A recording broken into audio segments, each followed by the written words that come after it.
কি হতো যদি ইতাচির কাছে রেনেগান থাকতো?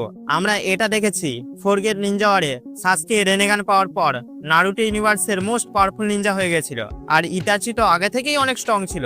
যদি তার কাছে রেনেগান থাকতো তাহলে সে কতটা স্ট্রং হতো, এই ভিডিওতে আমরা ওটাই জানবো। সবার প্রথম এটা দেখি ইতাচি রেনেগান পেতো কিভাবে। এমনটা তো হতো না যে ইতাচি সাসকের কান মুলে রেনেগান নিয়ে নিত আর বলতো ভাগ এখান থেকে। আর আমি এটা কনসিডারও করি না। দেখো, নারুটো ইউনিভার্সে রেনেগানকে আবেকান করার দুটো পদ্ধতি আছে।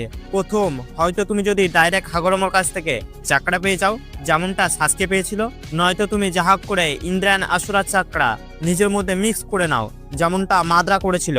বাট শর্ত একটাই, দুজনকার মধ্যে একজনকার রিকার্নেশন হতে হবে। মাদ্রা ছিল ইন্দ্রা রিকার্নেশন, তাই রেনেগানকে পাওয়ার জন্য আসুরার চক্র দরকার ছিল। সেটা পেয়েছিল হাসিরামার কাছে। যেহেতু ইতাচি কারো রিকার্নেশন নয়, তাই রেনেগানকে আবেগ করতে পারবে না। তাই রেনেগানের পাওয়ার ইউজ করতে গেলে কারো কাছ থেকে রেনেগান চুরি করে নিতে হবে।